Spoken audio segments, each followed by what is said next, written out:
Ya, pemirsa Landstalk, kali ini kita akan membahas mengenai topik perlukah travel warning. Ya, dan bersama kita sudah hadir narasumber ada Pak Yongki Adiasa, beliau adalah Wakil Ketua Biro Perjalanan Wisata atau ASITA. Ya, dan juga nanti kita akan terhubung dengan Direktorat Jenderal Amerika dan Eropa, Kementerian Luar Negeri, ada Bapak Diantrian Syarjani. Dan pemirsa, sebelum membahas lebih lanjut, kita saksikan dulu informasi berikut ini. Insiden yang terjadi di Paris, Prancis beberapa hari lalu telah menewaskan sedikitnya 132 orang dan melukai ratusan orang lainnya. Serangkaian aksi teror terjadi di sejumlah lokasi yang berbeda dalam waktu yang nyaris berdekatan. Akibat insiden ini, warga diimbau untuk mengurangi aktivitas di luar rumah, termasuk warga negara Indonesia yang tengah berada di Prancis. Meski saat ini situasi di kota Paris mulai berangsur normal, namun Kedutaan Besar Republik Indonesia di Paris tetap mengimbau warga negara Indonesia untuk menghindari wilayah-wilayah yang rawan. Hal itu menyusul kelompok radikal ISIS yang mengklaim bertanggung jawab atas rangkaian aksi teror di Paris. Pihak KBRI Paris juga terus berkomunikasi dengan warga negara Indonesia di Prancis agar berhati-hati dan tidak terlibat dengan kelompok-kelompok radikal ISIS.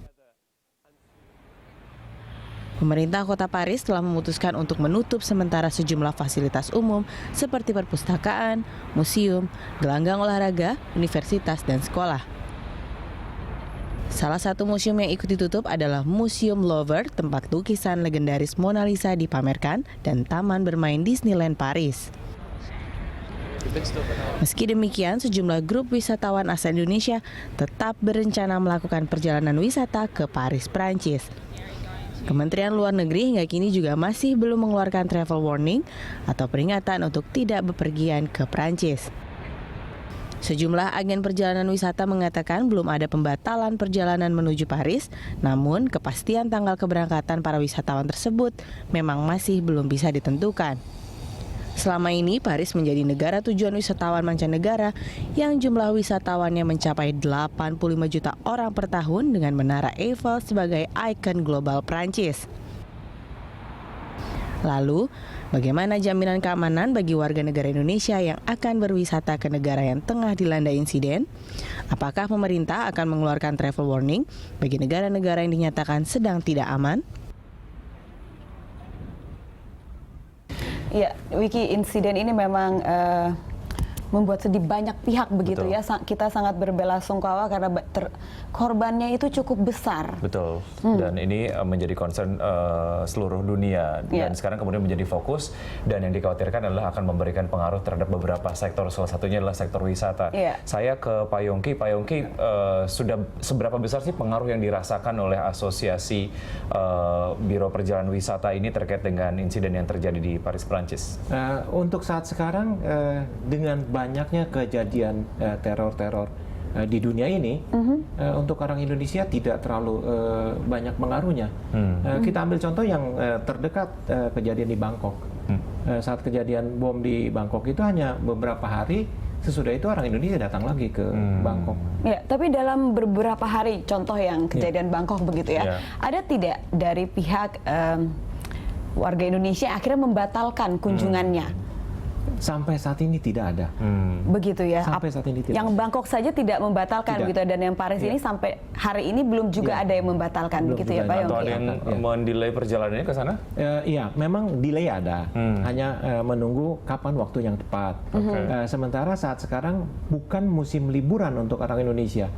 Masih menunggu 1 bulan ke depan baru musim liburan untuk orang Indonesia. Baru orang Indonesia berbondong-bondong berwisata. Ya, apalagi bulan depan ini ada musim liburan ya, Pak Yongki ya, tahun baru dan Natal begitu. Oke, secara destinasi peringkat lah ya, kalau kita bicara soal negara-negara lain di Eropa katakanlah, Paris itu atau Perancis itu peringkat keberapa sih Pak difavoritkan oleh WNI yang ingin ke sana? Untuk orang Indonesia boleh saya katakan Eropa nomor 1. Untuk Eropanya Paris nomor 1. Jadi sudah beyond ya, sudah Eropa nomor 1, kemudian Paris nomor 1 juga. Betul. Dan menjadi incaran begitu Paris gitu ya. Tapi Pak, dari Asosiasi Biro Perjalanan ini bagaimana melihatnya dengan kasus yang akhir-akhir ini, seminggu terakhir lah katakan begitu, atau sebulan terakhir, banyak sekali kejadian-kejadian di berbagai daerah begitu, tidak hanya di Paris atau satu negara tapi negara lain juga.